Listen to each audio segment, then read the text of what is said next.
Hello बच्चों, welcome to CP मंत्रा। आज हम लोग बात करने वाले हैं एक समान बाह्य क्षेत्र में विद्युत द्विध्रुव। एक समान बाह्य क्षेत्र में विद्युत द्विध्रुव। प्रीवियस लेक्चर में ना हम लोग विद्युत द्विध्रुव के बारे में बहुत अच्छे तरीके से डिस्कस कर लिए थे। विद्युत द्विध्रुव क्या है मैं आपको रिकॉल करा देता हूं। जब दो समान परिमाण के आवेश किंतु विपरीत प्रकृति के छोटे से दूरी पर स्थित हो तो द्विध्रुव का निर्माण करता है। अब यहां बात करते हैं क्या, यदि एक द्विध्रुव है और जिसको हम क्या कर रहे हैं एक समान विद्युत क्षेत्र के अंतर्गत रखते हैं तो उस पर क्या प्रभाव पड़ने वाला है, आज इसी की बात करने वाले हैं। तो मैं कह सकता हूं माना एक विद्युत द्विध्रुव जिसकी लंबाई कितनी है 2a और आवेश कितना है -q एवं +q। अब इस विद्युत द्विध्रुव को हम लोग क्या कर दिए, एक समान यानी कहां पर विद्युत क्षेत्र के अंतर्गत इसको रखे हैं। अब जब रखे हैं तो सोचिए यहां पर बल की बात करते हैं और विद्युत क्षेत्र की तीव्रता की अगर बात की जाए तो विद्युत क्षेत्र की तीव्रता में आपको बता रखे हैं कि जो बल हो रहा है वह किसके करीब होता है। तो समझिए बच्चों, विद्युत क्षेत्र की तीव्रता यानी F/Q0 होता है। तो बच्चों यहां पर बात करते हैं क्या कि जो F बनेगा वह क्या बनेगा, Q0 × E के करीब बनेगा। चूंकि वहां पर विद्युत क्षेत्र की तीव्रता की बात किए थे, वहां पर हम लोग परीक्षण आवेश की चर्चा किए और यहां द्विध्रुव की बात कर रहे हैं तो यहां पर अलग अलग आवेश यानी नेचर अलग है, परिमाण दोनों का समान है। और जब परिमाण दोनों का समान है तो एक बन रहा है +q और दूसरा बन रहा है -q, यानी एक +q दूसरा बन रहा है -q। अब यहां पर क्या बात बनता है कि जो बल लग रहा है F वो किसके करीब होगा, एक बार लगेगा +qe और दूसरा लग जाएगा -qe।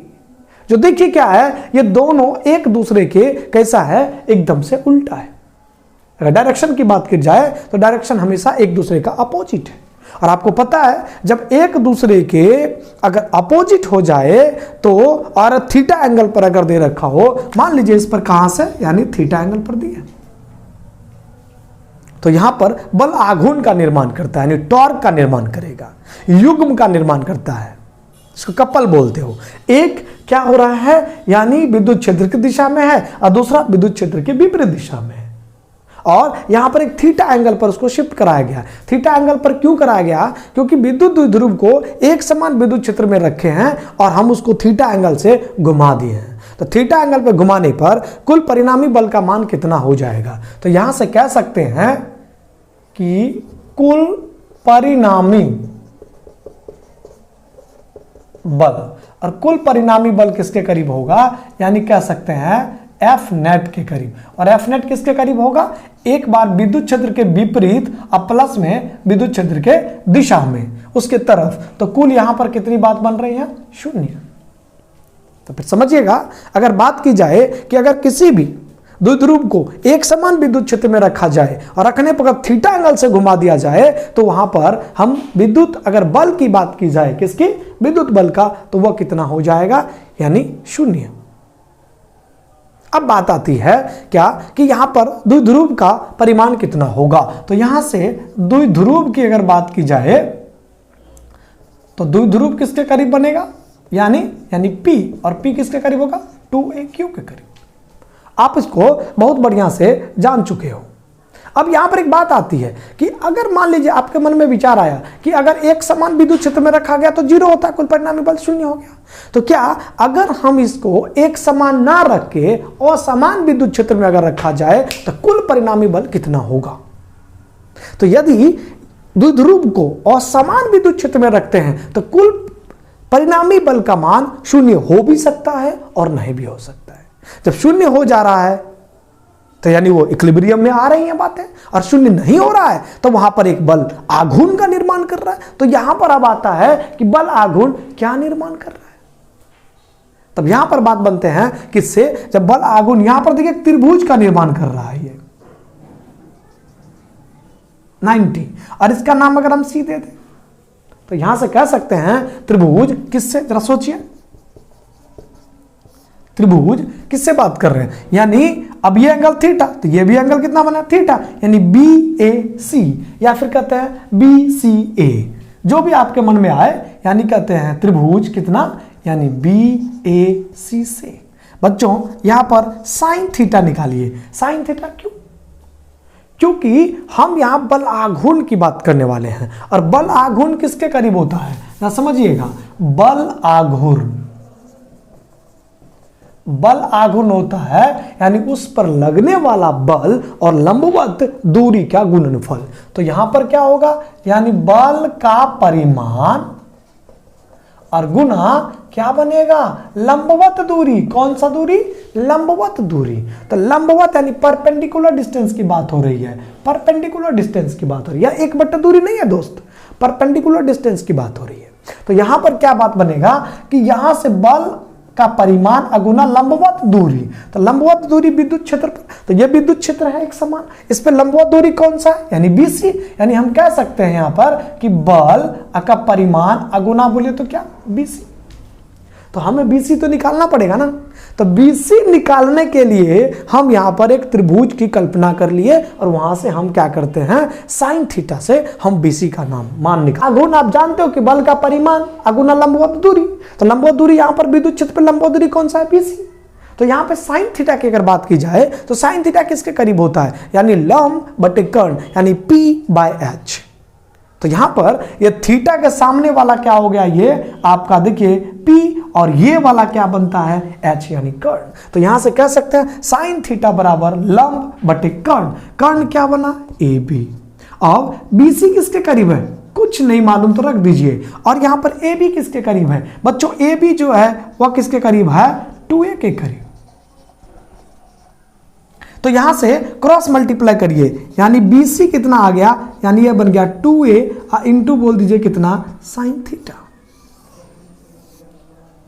यानी BC कितना निकल गया, ये जो आपका लेंथ है परपेंडिकुलर डिस्टेंस, ये कितना निकल गया, ये निकल गया है 2A इंटू बोलिए कितना, साइन थीटा। आपका निकल चुका है। अब यहां पर क्या बात बनता है, देखिए यहां पर हम बल आघूर्ण की बात करने जा रहे हैं। तो बल आघूर्ण क्या बनता है बच्चों, तो हम कह सकते हैं यहां से बल आघूर्ण बराबर, इसका सूत्र होता है कि बल का परिमाण अगुना दो बलों के बीच की लंबवत दूरी। बल का परिमाण अगुना दो बलों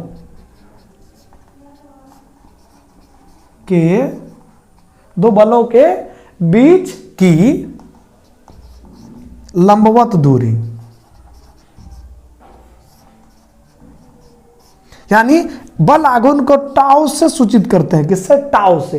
टाउ, अब टाउ बराबर किसके करीब बनता है, बल का परिमाण, और गुना में क्या लिखेंगे, यानी दो बलों के बीच की लंबवत दूरी। एक बल यहां लग रहा है, एक बल यहां लग रहा है, तो इसकी लंबवत दूरी तो यही बन रहा है प्रभु, BC। तो यहां पर कर देते हैं BC। तो यहां से टाउ बराबर क्या बन गया, यानी QE इंटू में लिख सकते हैं BC किसके करीब आ गया है, यानी 2A इंटू बोलिए साइन थीटा। अब यहां से टाउ बराबर लिख सकते हैं, यानी 2A को और Q को एक साथ ले लीजिए, तो लिख सकते हैं 2AQ इंटू E इंटू क्या लिखेंगे, साइन थीटा। अब हम क्या कर सकते हैं, 2AQ किसके करीब होता है, ये होता है यानी P के करीब। तो हम यहां पर एक काम और कर सकते हैं, टाउ इक्वल्स टू किसके करीब बन गया, ये बन गया P इंटू में E इंटू बोलिए साइन थीटा। टाउ बराबर क्या बन गया, PE इंटू साइन थीटा। साथियों अब बात यहां खत्म नहीं होती है, हम बचपन से जानते हैं कि टॉर्क क्या है। टॉर्क एक सदिश राशि है। जब टॉर्क सदिश राशि है तो उसकी दिशा भी तो होनी चाहिए। तो अब लगेगा कैसा, तो बात करते हैं इसी का। तो देखिए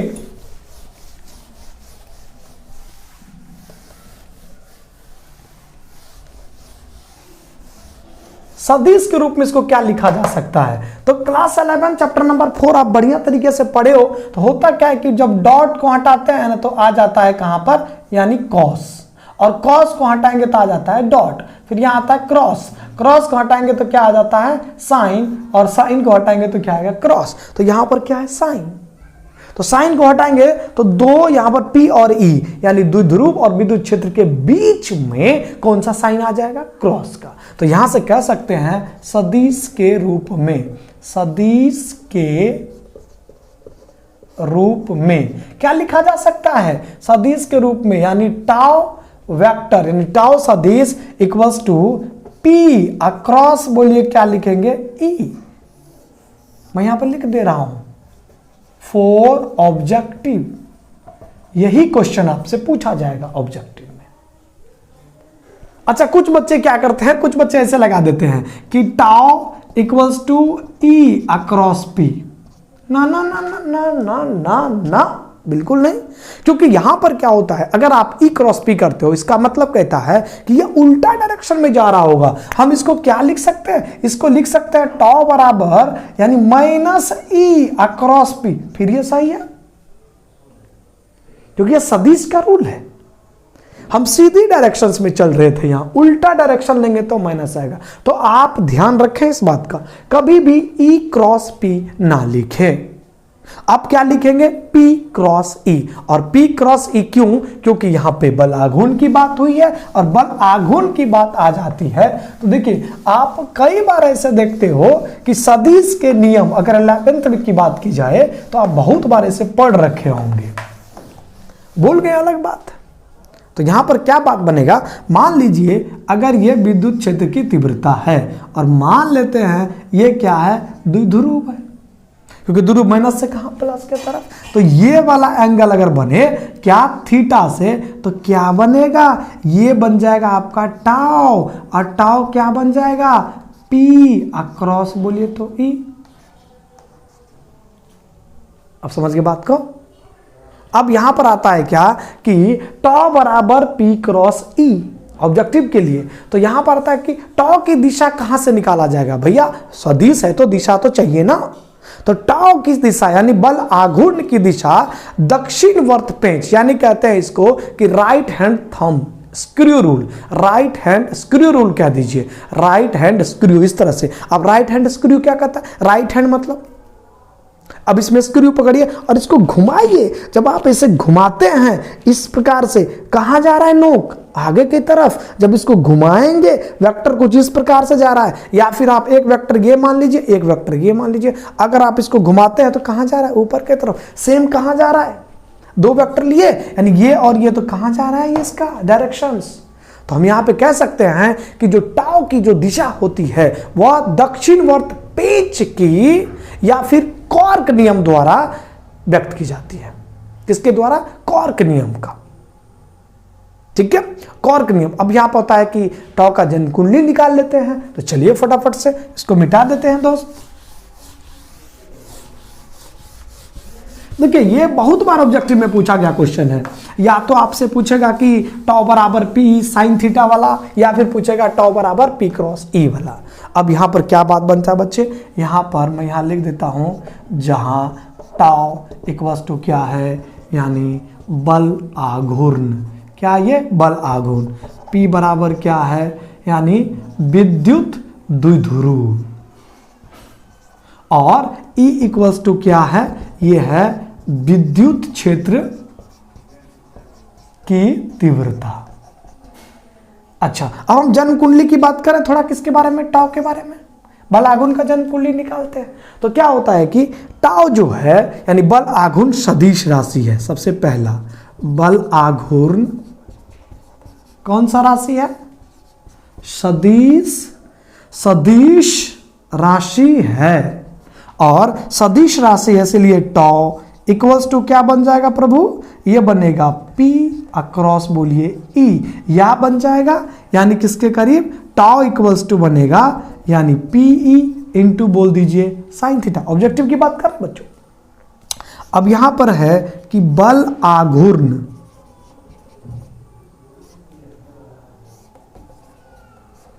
का SI मात्रक क्या होगा? अब इसका SI मात्रक क्या होगा? ये देखिए ना, P की बात हो रहा है, P का SI मात्रक क्या होता है जरा बताए ना। ये क्या है? P जो है ये क्या है? द्विध्रुव।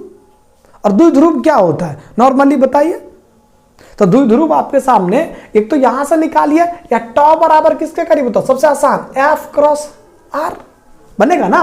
F क्रॉस R का मतलब होता है परपेंडिकुलर डिस्टेंस। तो F का क्या होता है? न्यूटन। और दूरी का क्या होता है?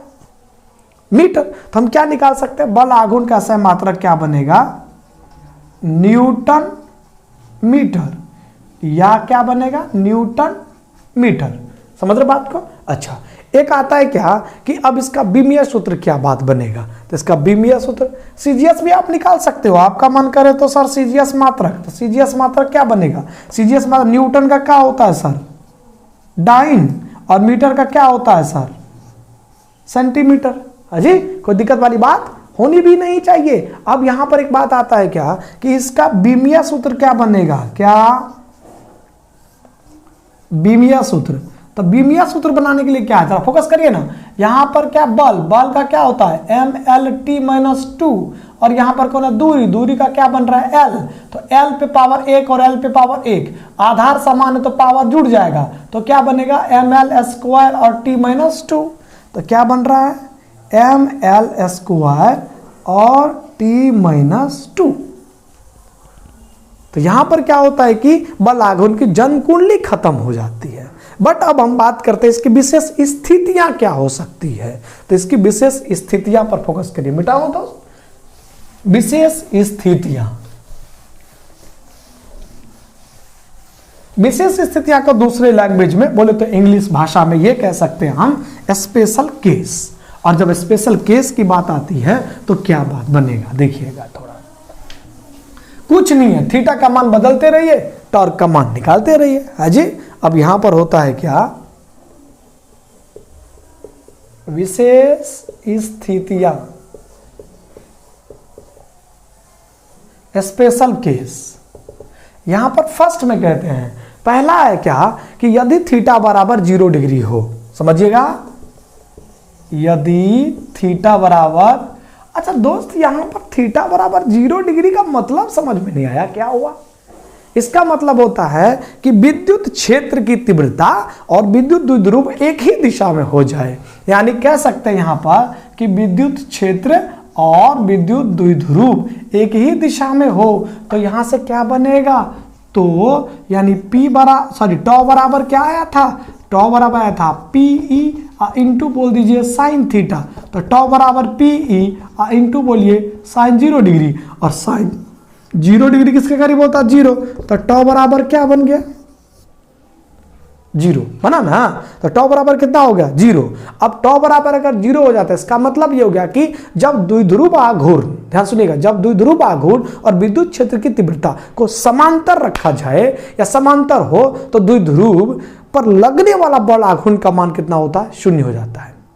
ठीक है, अब दूसरा केस ले लेते हैं। अब यहीं पर मैं बात कर देता हूं, यदि थीटा बराबर कितना कर दें 180 डिग्री, तो यहां पर अब यहां किसके करीब लेंगे 180 डिग्री, अब फिर से कितना हो रहा है 0, यानी कह सकते हैं अब इसका मतलब क्या है कि अगर हम यहां पर विद्युत द्विध्रुव को अगर लेफ्ट से राइट और हम यहां पर विद्युत क्षेत्र की तीव्रता को उल्टा कर दें, एक दूसरे का देखिए विपरीत है, विपरीत लगेगा तभी 180 डिग्री होगा। इसका कहने का मतलब हुआ कि यदि विद्युत द्विध्रुव एवं विद्युत क्षेत्र की तीव्रता एक दूसरे के प्रति समांतर हो तब क्या बनेगा, तो द्विध्रुव पर जो बल आघूर्ण होगा उसका मान क्या हो जाएगा 0 हो जाएगा। तो आपने 2 केस देख रखे हो, पहला केस था कि जब 0 डिग्री था, दूसरा केस है जब 180 डिग्री बन रहा है। 0 डिग्री का मतलब हुआ P और E दोनों एक ही तरफ है, और यहां पर 180 डिग्री का मतलब हुआ P और E, P बोले तो विद्युत द्विध्रुव और E बोले तो विद्युत क्षेत्र की तीव्रता, ये एक दूसरे के प्रति समांतर है यानी उल्टा है, तब क्या बात बन रही है, दोनों कंडीशंस में 0 आया है।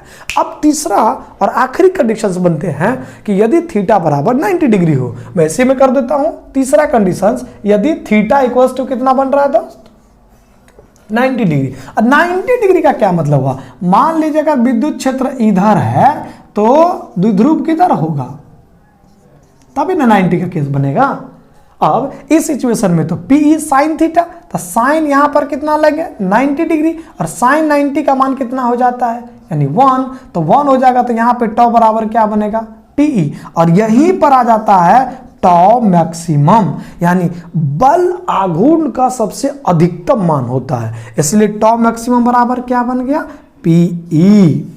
तो आपसे ऑब्जेक्टिव पूछा जा सकता है, तो क्या होता है क्या कि यदि P और E के बीच का कोण 90 डिग्री रखें, क्या रखें 90 डिग्री रखें, तो यहां पर बल आघूर्ण का जो मान होता है वह कितना हो जाता है, यानी कह सकते हैं इसको यानी मैक्सिमम हो जाता है। कितना हो जाएगा? मैक्सिमम। क्लियर हो गया? तो मैं एक बार फिर से रिकॉल करा देता हूं कि ऑब्जेक्टिव में किस प्रकार के क्वेश्चंस पूछे जाते हैं। ऑब्जेक्टिव में जो क्वेश्चंस पूछे जाएंगे, यानी पूछेगा या तो टाउ इक्वल्स टू क्या बनेगा, तो ये ऑब्जेक्टिव के लिए मैं यहां लिख दे रहा हूं फॉर ऑब्जेक्टिव। टाउ बराबर या तो दिखाई देगा बच्चों पीई इंटू बोलिए साइन थीटा, या हो सकता है टाउ बराबर 2AQ into E into sine theta, या हो सकता है टाउ बराबर P क्रॉस ई। ध्यान से सुनिएगा, इसी में से कोई आपको ऑब्जेक्टिव में दे सकता है। या आपसे पूछ सकता है कि अगर विद्युत द्विध्रुव को एक समान क्षेत्र में रखा गया और 90 डिग्री से घुमा दिया जाए, कितने से? 90 डिग्री से। यानी 90 डिग्री का मतलब यहां पे कहता है कि विद्युत क्षेत्र और द्विध्रुव के बीच का कोण 90 डिग्री हो, तब यहां पर क्या बनेगा? तब टाउ मैक्सिमम कितना बनेगा प्रभु? यह बनेगा पीई के करीब। इसी में से आपका क्वेश्चन आने वाला है। आई होप आज की क्लास आपको समझ में आया होगा। अगर नहीं आया है तो मोबाइल उठाइए, मैसेज करिए, बंदा आपके सेवा में हाजिर है। बस आप मन लगा के पढ़िए। तो बाकी मिलते हैं नेक्स्ट टॉपिक के साथ। तब तक हंसते रहिए, मुस्कुराते रहिए, पढ़ते रहिए। जीवन में और भी बहुत सारे काम है, उसको भी देखिए, लेकिन जो भी पढ़िए ईमानदारी से पढ़िए। मिलेंगे नेक्स्ट टॉपिक में, तब तक के लिए ओके बाय।